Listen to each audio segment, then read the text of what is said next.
So good afternoon, everybody. Thank you very much for joining us for this afternoon's research showcase as part of ARC East Midlands.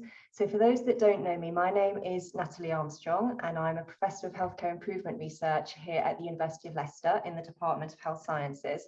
And I'm also the theme lead for the TISI theme of ARC East Midlands. So it's my pleasure to welcome you all here this afternoon. I'm going to be chairing this afternoon's session and I'm joined by a fantastic group of people who are researching, doing various projects within the theme, and they're all going to tell you a little bit about their projects as we go through the session. But I'm just going to share a small number of slides now just to give you an introduction to the theme and to really kind of set the scene for what we're going to be doing over the next hour or so. So as I said, this is a research showcase for the TISI theme, and TISI is an acronym for Translating and Implementing Sustainable Service Improvement. So it's a bit of a mouthful. So we generally go with TISI because it saves us all valuable seconds in our lives. So the TISI theme is one of the so-called kind of cross-cutting themes within ARC East Midlands. So within ARC East Midlands, we have three kind of substantive themes, and they are building community resilience and enabling independence. We have a theme around managing multimorbidity, and we have a theme around mental health and well-being. And then in addition to those kind of three substantive themes, we have three what are called cross-cutting themes. And one of those is around data to health, so looking at using data and big data sets and machine learning and those kinds of techniques in order to support the work of the other themes. We have a cross-cutting theme around ethnicity and health inequalities. And then we also have a cross-cutting theme, which is the TISI theme, looking at translating and implementing sustainable service improvement. Now, the TISI theme is quite a multifaceted theme. So as well as a research domain within it, which is going to be the focus for today's research showcase, I did also just want to make sure I mentioned the two other kind of main functions of the theme. So one is around training and development and capacity building, and doing that kind of across the ARC patch in terms of developing and supporting and building capacity. And also our implementation hub, which supports our projects to make those kind of next steps with their research outputs in terms of hopefully them leading to service change to improve health and social care. And those two functions are led very, very ably by Emma Rowley, who I think is on the call today. So I did just want to make a point of mentioning those because Emma does a fantastic amount of work as part of the TISI theme. So the TISI theme is a collaboration across East Midlands universities, and in today's showcase you will hear from people from different universities across the East Midlands, and we also work very collaboratively with our local healthcare services of one sort or another, depending on the specific project and the nature of the work we're doing, but also working with service users as well and really embedding PPIE into our work. And the theme draws on really wide-ranging expertise around implementation and improvement science. And as I said, it does that across the East Midlands patch. But in particular, I think some of the projects that you'll hear about today are really bringing expertise around implementation and improvement from two main research groups. So one is the Social Science Applied to Healthcare Improvement Research Group at the University of Leicester. And that is the Sapphire group, which is led by Carolyn Tarrant, and it's also the group that I'm a part of. But also we have colleagues who are going to be presenting today from CHIL at the University of Nottingham. And CHIL is the Centre for Health, Innovation, Leadership and Learning. So the theme is a really nice kind of collaboration between those two centres. And in terms of the key research areas for the theme, I've really just listed these on the slide here, again, just to give you that kind of high level sense of what the theme is about, certainly from the research perspective and the kind of work that we're planning to do that is underway at the moment, and also what we're going to be doing as the ARC goes on. So really thinking about the innovation landscape for applied health research, really understanding who our stakeholders are, who the end users of some of the outputs of our research might be, and thinking about how we can best work with those people. Thinking about strategic decision making and co-production. Co-production is a term that we increasingly hear used in applied health research, and I'm really pleased that we'll have a project talking about that today. Slightly longer term in the theme is looking at sustainable co-production and implementation. So not just implementing something, but making sure that it's sustained over the longer term. We're also doing work looking at de-implementation or de-prescribing, and we have a PhD student within the theme who's based with us at the University of Leicester, who's looking at de-prescribing within a care home setting, particularly for people who might lack capacity.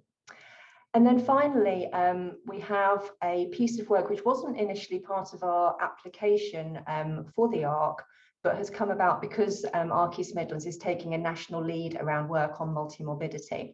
And that's a process evaluation of large-scale improvement work within the context of multiple long-term conditions. And we'll hear a little bit more about that project today.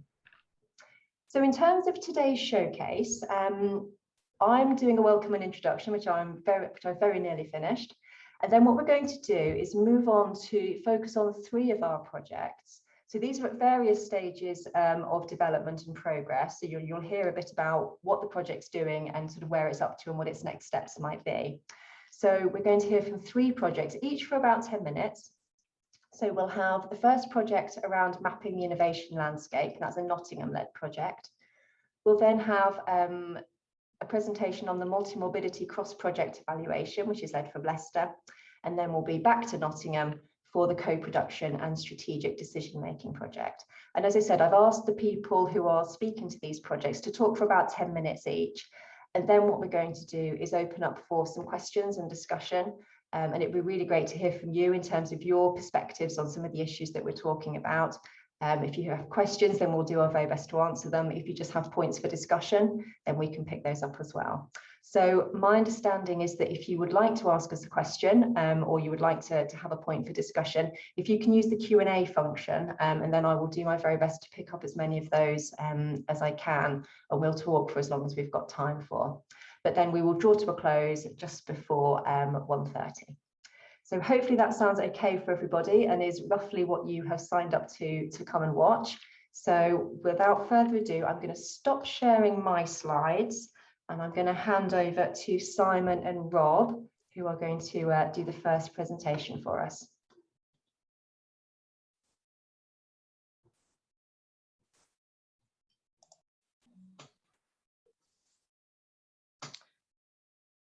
Okay, thank you very much, Natalie, for that introduction.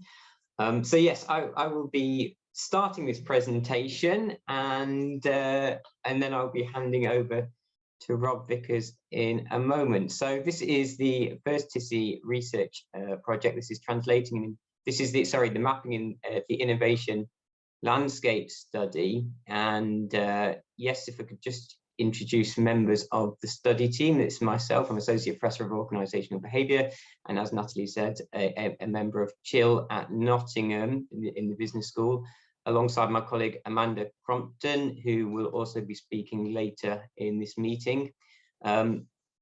Alongside us, we have Fred Higdon and Sandra Paget, who have been involved in both this and the other project in the other research project that Amanda will be introducing later alongside Sandra. And we also have Rob Vickers, who will be speaking in a moment. This is if we were together physically present, then we could point to each other and wave and say hello, but we're trying to keep this nice and yeah, moving on slickly, so hopefully we'll get a chance to get a feel for the dynamics between us as the meeting continues.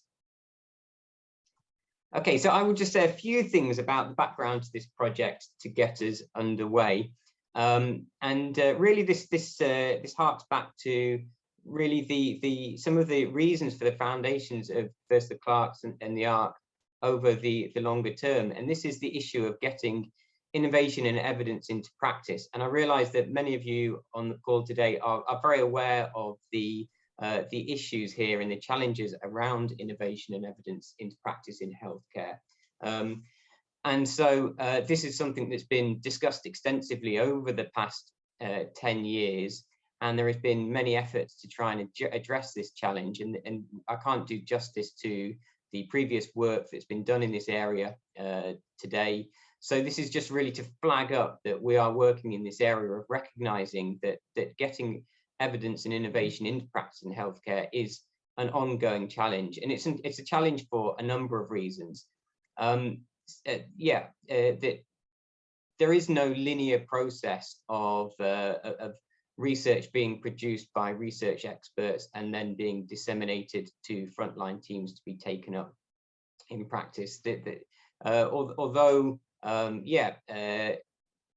sometimes a simplistic linear process is invoked in discussions in this area, successive research studies have identified that this just isn't the case, and that it takes a long time to get research into practice, and we've all probably come across the figure of 17 years to translate original evidence into practice in healthcare. Ongoing research suggests that gap still exists, and that around 60% of care that takes place in everyday practice in healthcare is not informed by the evidence. The best practice is evidence-based, and that there are a number of reasons for that, but that getting research into practice involves translating it across a number of different boundaries, of social boundaries, between people working under different organizational conditions, different institutional conditions, working with different priorities, which means that yes, that there can be continuing challenges in facilitating the way that evidence moves between different settings. And those can be cultural and political barriers, so that the interests of one group don't necessarily align with those of another. And also it involves thinking about how everyday work is done in actual healthcare practice, which is very different to often the settings in which research is created, and evidence is created in the settings in which research is done. So we need to think about the context of work in which evidence is going to be actually implemented in practice.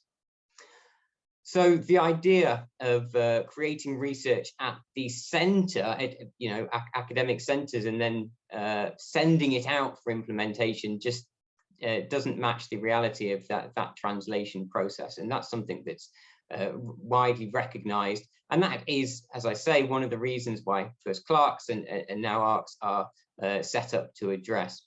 And so this first project was a chance to think about some of the work that's already been taken place in previous iterations of the clerks, and how that relates to those barriers and the way that academic centres relate to centres in which healthcare is done in practice. And the way that we were addressing this in this project was thinking about the actual geographic spread of the innovations that the clerks and the ARCs are looking at. And so we have undertaken a process of mapping the work that was done in the previous clerks by looking at the reports that were generated in the projects, and how that then relates to the way that work was spread around the East Midlands on innovation. And I will, although that's quite a tricky thing to envisage, hopefully that will then become clear as I pass over to Rob, who will show you some of the results of this work. Hi everyone, I'm Rob Vickers. I'm a research fellow at the University of Nottingham School of Medicine, and I'm working on 2 studies as part of the ARC's TISI theme. The ARC obviously provides opportunities for people and communities to shape the design and delivery of research which affects them. Our study aims to support this. What our aim is to work with people and look for possible sources of innovation that can benefit people. So as part of this, I'd like to show you a short video of the key findings and some of the outputs from our research so far.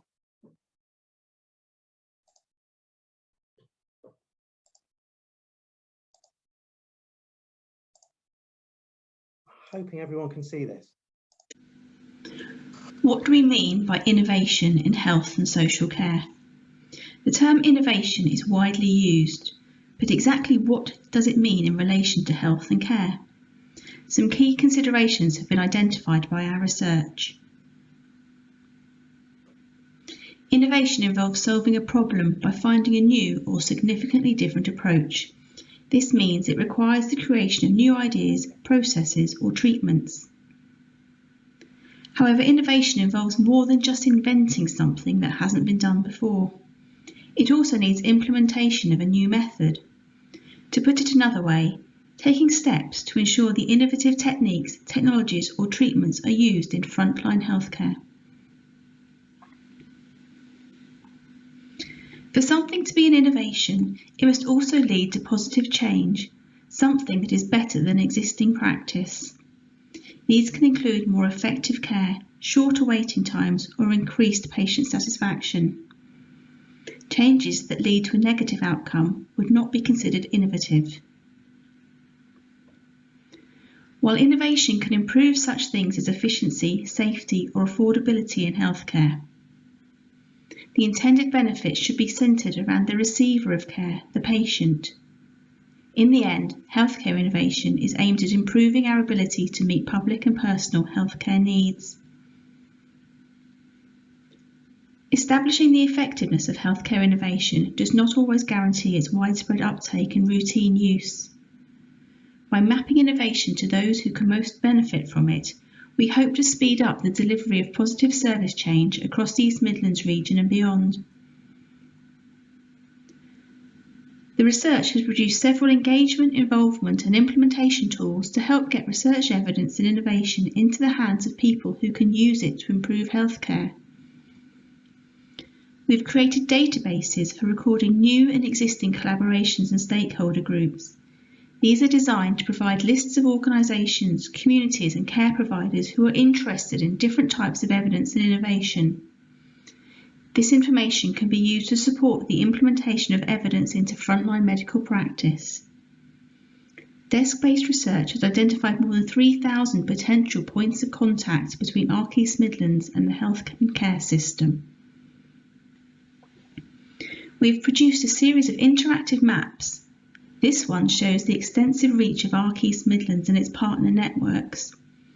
The maps can be used for tracking the spread of innovations and help to make the most of the chances to connect new and existing stakeholders locally, regionally and nationally. The maps can be linked to the databases to display the most up-to-date information and reflect a variety of health and wellness objectives.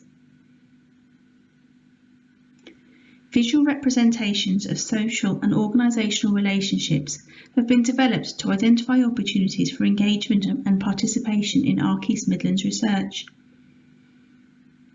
Mapping techniques and diagrams have also been produced to identify hot and cold spots.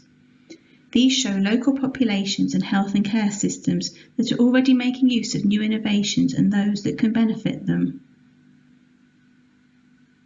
In conclusion, we are hoping to develop and enhance these resources to help share high quality health research evidence as widely as possible.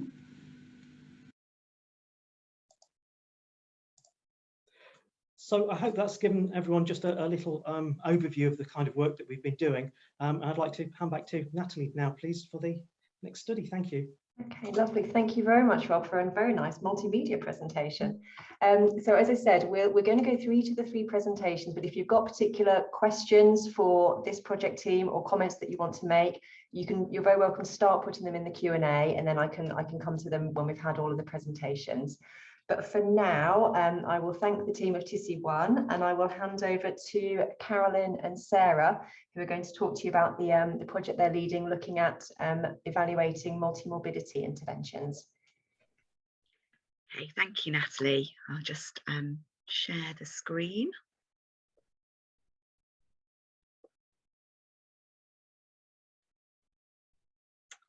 Okay, so hopefully you can see my slides now. So yeah, it's good to have an opportunity to talk about our project, which is a cross-project study looking at the implementation of scale of interventions to optimise the care of people with multiple long-term conditions in primary care.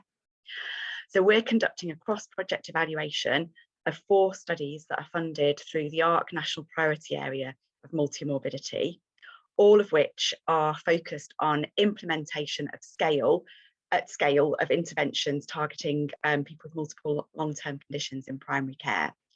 And we're hoping by evaluating across these projects to learn some lessons about what works in implementing interventions at scale across different regions of the UK. So this project is being led by a team from the University of Leicester, and we're at quite an early stage. So we're just going to talk about background for this work and our plans for how we're going to take it forward. Okay, so to get some context in terms of what is the issue.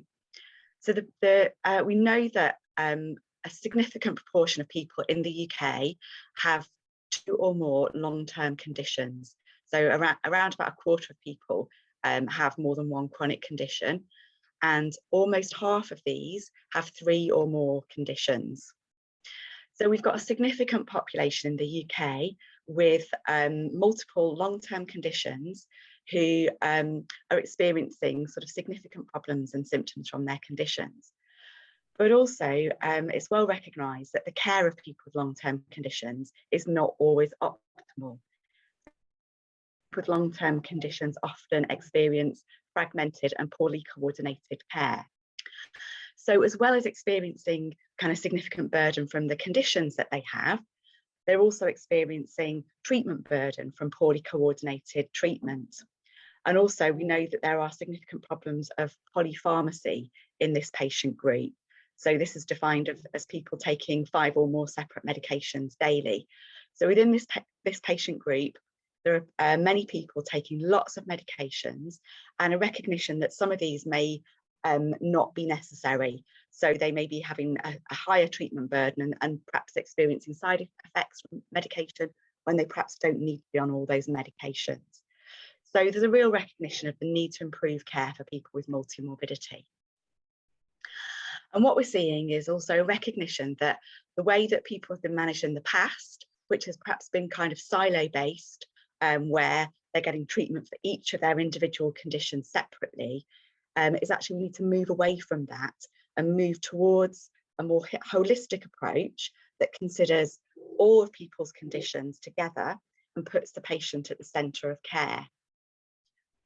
We're seeing a kind of recognition that we need to avoid treatment burden and duplication of treatment. So, you know, people are not coming in to several different appointments for their different conditions, but are being seen holistically in a way that considers all their conditions, that they're not over-treated, that we make sure that they're not on too many medications, but also that they have sufficient access to preventative care. So that the treatment isn't solely focused on the often physical health conditions that they have, but also considers their risk of other conditions, particularly cardiovascular risk or mental health and so on. So across England, the ARC teams have been working on developing interventions that improve the care of people with multiple long-term conditions, with a particular focus on some of these things like reducing treatment burden and improving holistic care and preventative care. And so there are lots of kind of promising interventions out there.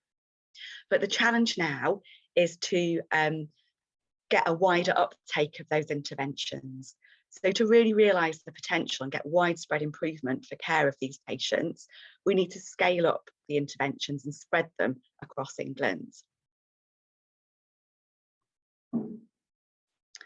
So this is what each of these projects is looking at, and I'll go on to say a little bit about each of the projects in turn. But I think what's interesting is that the scaling up of interventions and the spread of them into different settings and different regions is complex and challenging. So we think about scaling up, we're going to need engagement and input from diverse stakeholders and different organisations. So it's a lot of work to get people on board.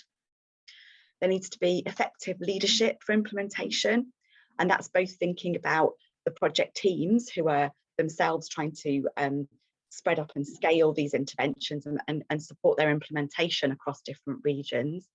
But there also needs to be leadership at the front line, so people working in different organisations who are aiming to kind of get these interventions taken up in their local setting. Scaling up requires collaborative working between different professionals, and looking at kind of changing the practices of health professionals at a large scale. And we know that changing people's practices is challenging. So what we're hoping is that by looking across these projects, we're going to learn a little bit more about what strategies and approaches seem to be more effective. And the 4 implementation projects that we're looking at in our evaluation all take sort of different approaches to improving the care of people with long-term conditions. So we have a project that is aiming to look at implementing nice do not do recommendations across different regions. So clearly this is about trying to reduce treatment burden and looking at treatments that perhaps patients don't need and stop. There's a project that's looking at ensuring preventative care for people with multiple long-term conditions with a focus on cardiovascular disease risk in people with severe mental illness. There's a project that's looking at the implementation of structured medication reviews to optimise medication for people in this patient group. And then finally, there's a 4th project that is aiming to implement a template for general practitioners to use that ensures a more holistic approach that looks at all people's conditions whenever they consult. Okay, so I'm going to hand over to Sarah to talk you through the aims of our evaluation and the project plan. Okay, hi everybody. So really the aim of our project is to evaluate how and why the projects have achieved their goals of increasing the uptake of their interventions. And what we want to do is really look across them and generate applicable learning about implementation at scale that cuts across all 4 projects. And I think the really exciting thing about these projects is that although there are some similarities in terms of several of the projects are using templates to sort of as a core part of the intervention, there's a great deal of spread in terms of geography, diversity, and all those sorts of things. So it's going to be really interesting to see what, if any, commonalities come out of this. And I think it's also important to sort of stress that what we're not aiming to do is measure the value of the interventions or compare what good scaling up looks like and kind of get into a sort of league table of scaling up. So it's really not about that. And we really want to work with the projects as our project unfolds, because in a way, I suppose, you know, it's very much a work in progress, and scale in each context, there are clearly going to be different issues, and as they unfold, we as researchers are going to have to respond to them and be very mindful that we don't want to duplicate the team's own evaluations. Sorry, next slide, please.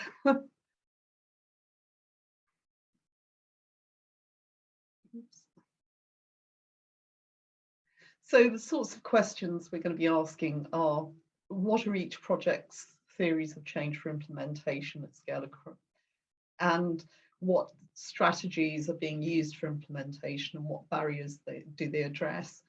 So who are the key agents? And, you know, these are all things that are questions that at the moment, you know, at the stage we're in and at the stage the projects are at, are very much hypothetical questions, because we don't know who the key agents are going to be further down the line. There might be a lot of unexpected things there. You know, it might, for example, be the practice managers that are really important, healthcare assistants, and those might well vary in between practices. So, you know, what role does existing social networks play, all that sort of stuff.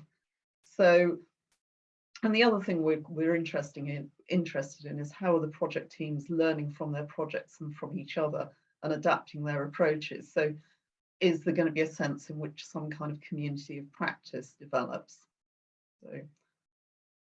So our research design is fairly straightforward. So at the moment we're in work stream 1, which is really that first phase of talking with the teams and getting a sense of what their strategies for implementation look like and what their kind of hypothetical challenges, barriers, agents sort of look like.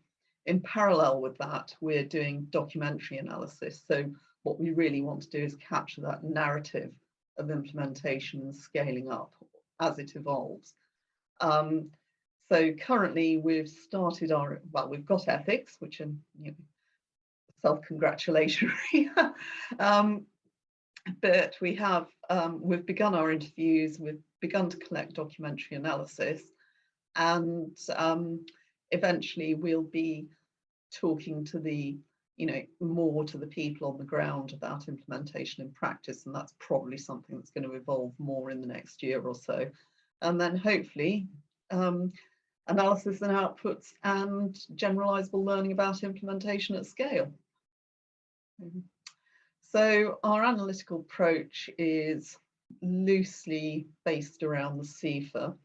Again, that really is just a sort of framework that we're using at the moment to inform our thinking. So the key areas that we've taken from that are planning, engaging, executing, and reflecting. So obviously, you know, planning and engaging are really the key things at the moment. And yes, no, it's all looking very exciting. So thank you, and welcome any questions.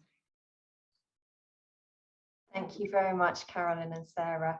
That was a really, really nice presentation. I think gave a really good overview of work, which is at an early stage, but it will be interesting to see how that work develops. And we've already got one question in, which actually I think speaks quite nicely to this project. So we'll come to that a little bit later in the general Q&A and discussion, but thank you very much in the meantime. Okay, so our final presentation is going to be on the Strategic Co-Production Project, and that is going to be from Amanda, Sandra and Rob. So over to you.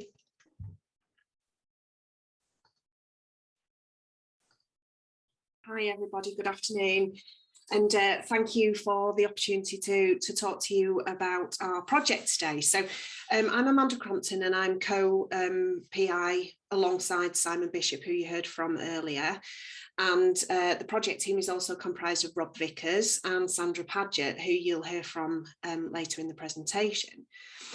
So just to start things off, I'm just going to give some general context to the project. So we have this very broad title of co-production and strategic decision making, but it's just important to first contextualize what we mean by co-production. I think it's fair to say that, you know, we have a very long history of co-production, both in terms of, you know, the theory on co-production and also the practical implementation and the work of co-production. And the practice of co-production has become very well established as the bedrock of health and care decision-making since around about the kind of mid-1990s, really, with the rise of collaborative governance and networked governance. And we've got very much an emphasis on a coordinated approach to decision-making and a real accepted value of the importance of including a wide range of stakeholders throughout the decision-making process to ensure that, you know, decisions are strategic, they're impactful, and that services are effective and efficient, both from a kind of service provider and user perspective. So if we look at the kind of co-production literature, we see that there is a well-established literature in terms of what co-production looks like. So very much an emphasis on inclusivity and diversity of stakeholders, you know, the importance of good and strong facilitation when we are doing the work of co-production, and how to achieve an effective co-production approach. Could you just switch the slide for me, Rob? But amongst this kind of existing extensive literature, what we kind of see is this undercurrent that co-production is done as part of the kind of bedrock of health and care decision making, but there's very little that tells us how co-production might be sustained through periods of crisis. So we very much saw the COVID years, as you know, we may well refer to them, and the aftermath of COVID as an opportunity to explore what happens to co-production during times of crisis.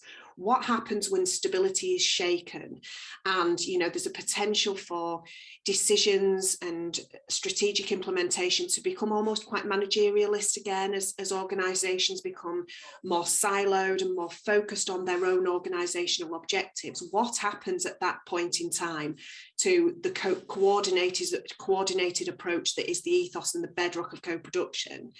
And so we felt that to kind of explore those periods of crisis, may well be valuable working forward, you know, as an organisation. Healthcare and the health and social care landscape itself is prone to periods of crisis and turbulence. So that's the kind of value from a theoretical point of view. But I'd like to hand over to Sandra now for some kind of insight into the so what and the why is this important type questions.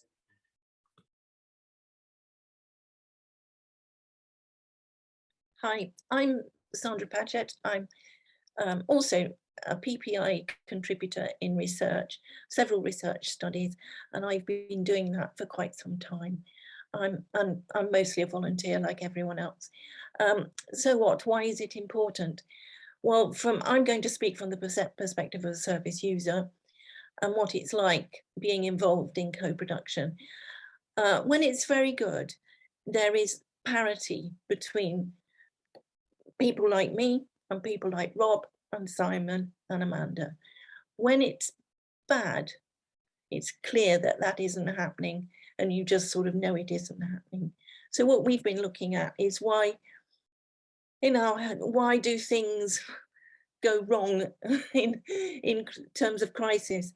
The reasons are there about does help researchers gain a better understanding of lived experiences, but not just a condition. People are not just a condition, they're all of their lived experiences which they can bring to the table. So next slide. And the practicalities that we've found, and our little group, which was very committed and had a vast range of experience, were very fortunate to be able to continue during the pandemic because we were all very much switched on at the internet. But for little groups that didn't have that, weren't so fortunate, things would have been quite difficult during the pandemic. So we were very mindful of that. Technology is great for helping you get involved in things.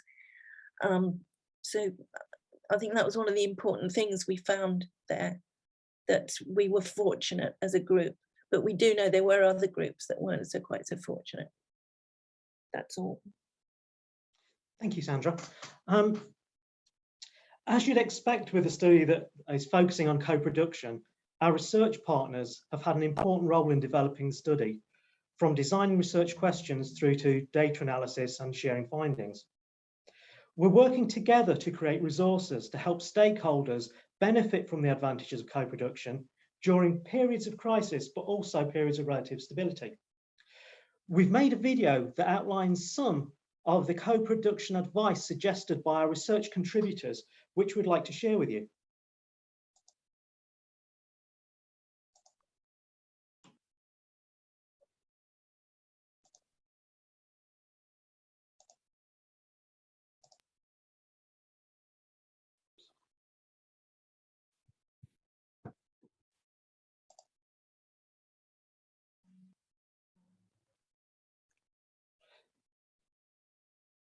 Sorry about this. Technical difficulties, I'm afraid. That's okay, take your time. Thank you.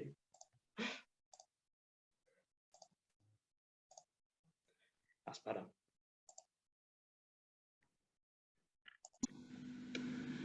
Research participants and partners have helped us to develop some advice for those new to co-production.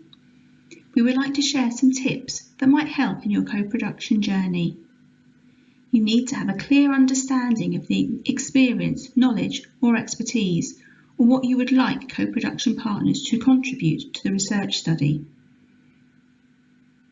It is a good idea to describe and justify the criteria for including or excluding co-production partners. Try to be as inclusive as possible. Don't include people just because you know them or believe they will agree with your view about the research. Patients, the public and other stakeholders involved in co-production should be considered partners in the research process rather than participants. All parties involved in co-producing the research should have parity in the decision-making process, meaning that everyone's views and opinions are heard and equally valued. Any possible disagreements that develop throughout the decision-making process should be resolved using methods that give all parties a chance to discuss the solution. A co-produced studies governance or steering group should include patients, carers, or other stakeholder representatives. This can be people who have lived experience of the subject under investigation, as well as other experts, such as health and care service commissioners and medical practitioners. Keep in mind that patients, caregivers, and other members of the public are contributing essential advice and ideas that will help to improve the research. Ensure this is a positive and stimulating experience for them. Discover the support and resources all team members will require to successfully take part in co-production. Consider providing training, mentoring, or other chances for development as appropriate. There is a duty of care for all those taking part in the study, including co-production partners. Ensure no harm comes to anyone as a result of being involved in your research. Consider how co-production partners' advice and expertise will be included after the study's active phase is completed, for instance, in the dissemination or implementation of research. When it comes to co-producing a research study, there is no one-size-fits-all approach. However, it's always critical to respect and value new team members' skills, experience, and contributions. Working with a group of people who have different points of view and ideas can be rewarding and greatly enhance the quality of the research. Just finally, I'd like to thank Fred Higton, who's a very talented cartoonist, who is also one of our PPI advisors for the visuals there, and also Emma Rowley for providing our voiceover. So thank you. Just pass you back to you now, Natalie, please. Thank you very much, TC2 project team, and a second mention for Emma Rowley, which is nice. Okay, so they are the three projects that we wanted to tell you just a little bit about today, and obviously we've only been able to kind of scratch the surface of the projects and the work that they're doing. But what we are going to do now for the rest of the time that we have until 12:30 is to open up for sort of questions and discussion. So if I could ask each of the presenters to pop their cameras back on, please, because I think we're the only people that anybody will see. And then I will pick up some of the questions that have come in. So we've got a question which came in quite early, actually, which was around the problem of spreading ideas that have been successfully launched in one geographic area into another. And I think the person who asked the question seems particularly to be focusing on whose kind of job is that? Whose responsibility is that to do that broader spread of innovations that have been successful in one place into other areas? So I wonder if I might come to Carolyn and Sarah, just because your project has obviously been focusing really on that spreading of innovations, and I wonder if you wanted to kick us off with that. Yeah, I'm happy to take that, Natalie, thank you. I think what's very interesting about our project is that we'll be able to start to look at questions like this.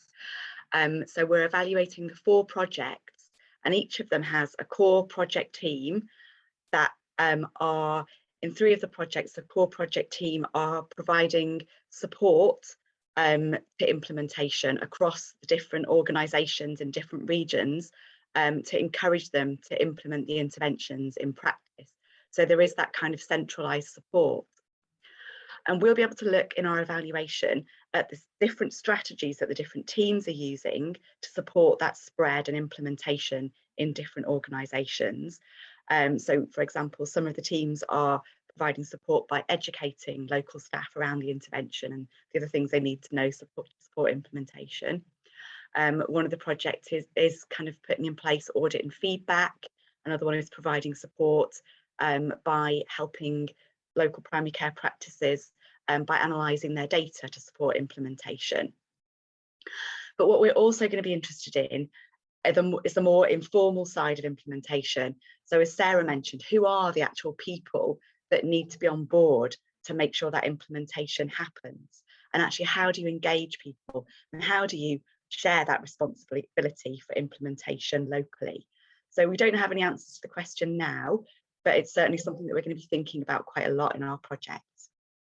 I was just going to say, I think potentially as well, going back to the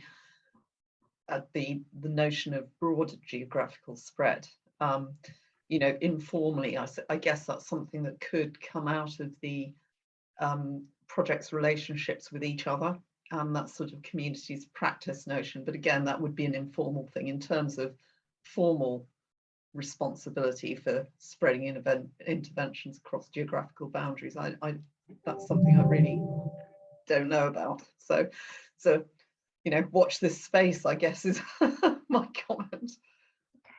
All right, lovely. Thank you both. Does anybody else want to come in on that question, or shall we move on? Wave at me if you'd like to come in. I guess I would say something related to the mapping work that we were doing. The question seems to resonate, and I guess yeah, I suppose I would suggest that there isn't a single path for innovations to spread between geographic areas, but we could broadly think of 3 different ways that it happens, in that it could happen from above, in that professionals or service leaders consciously spread innovation through directed efforts, or it could happen, as we saw a lot during the pandemic, where clinicians working on the front line spread innovation themselves to try and cope rapidly with the changing circumstances of the pandemic.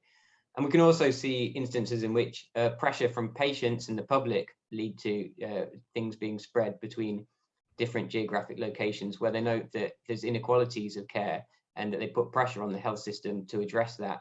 I mean, that's a simplification, but I guess, yeah, we could think of change coming from those different bases.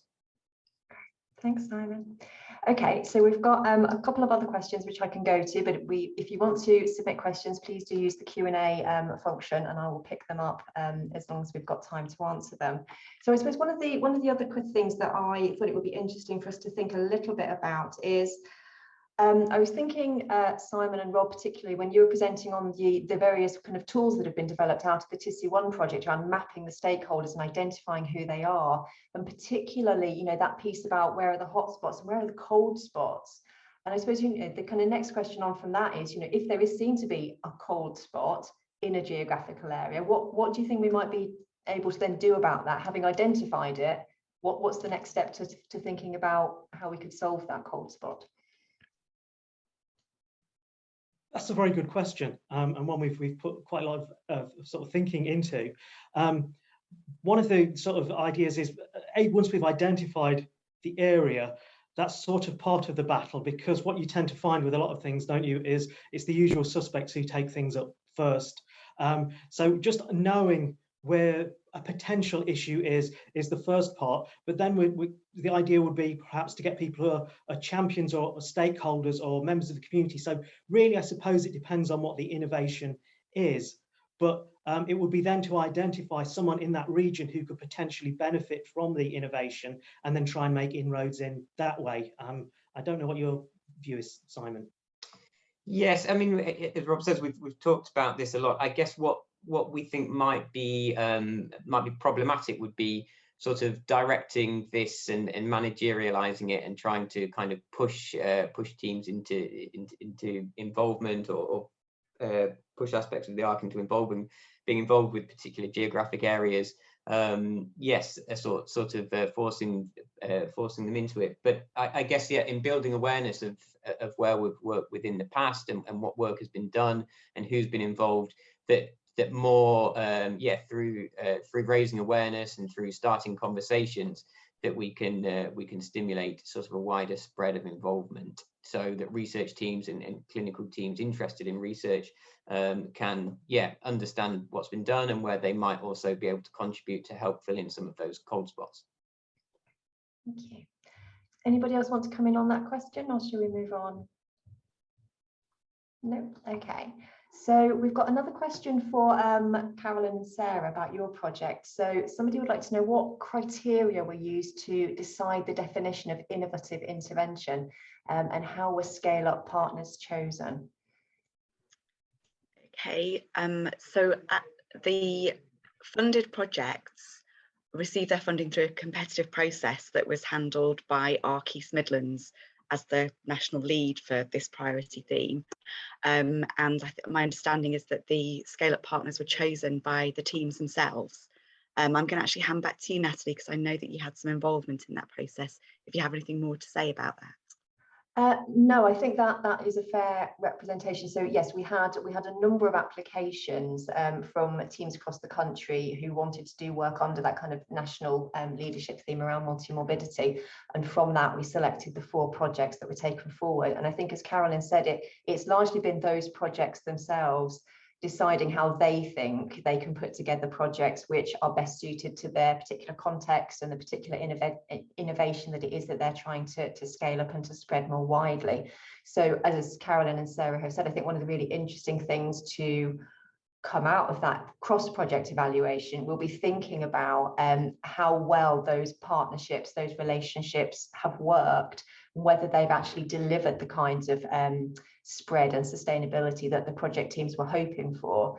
And I think what's really nice about having an evaluation that runs alongside the projects in real time is that they can perhaps then get a sense of, you know, if something's not working, then do they want to change that? And if so, what does that change need to look like? Is it a new way of working with some partners? Is it the involvement of additional partners that perhaps hadn't been foreseen? And I think that's one of the really nice things about doing that kind of formative evaluation piece as the projects are going along. And I think it's something that both of our research groups, both Sapphire and Chill, I think actually do really nicely, which is that alongside evaluation work, not just sort of turning up at the end and going, oh, well, if you'd done it like this, it might all have looked a bit different, because that's not really very helpful to anybody. But if we can help teams to kind of reflect and learn as they're doing their work, then I think that is a much more productive space to be in.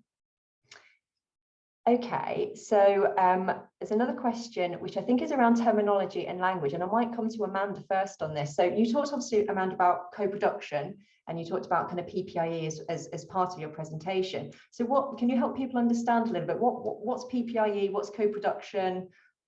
How will we be using those terms? It's a tricky one. I mean, one of the things that I've been interested in for quite some time is the kind of interchangeability across different terms like co-creation, co-value, co-production. So I think in emphasising the production, we're exploring the collaborative nature of the decision-making process. So we're kind of trying to capture it temporally, and accepting that PPI is a part of that essence of co-production, but it's bigger than that as well. So one of the things I think we want to try and capture from this project is the coordinated approach. So back to the kind of definition that we highlighted at the beginning of our presentation, it's that coordinated approach, not just between service users and the decision makers, so kind of top down, bottom up connectivity, if you like, but also across a network of healthcare providers. And that's the kind of rationale really for looking at the complexities that might arise around COVID. If organisations are supposed to work together in a collaborative sense through co-production, during times of crisis, there's a kind of natural tendency to sort of zoom in on your own organisation's needs, tensions, problems, challenges, etc., etc. So how do we maintain that connectivity, both horizontal and vertical, would be kind of my starter for 10. Okay. I guess Rob and Simon might want to come in there.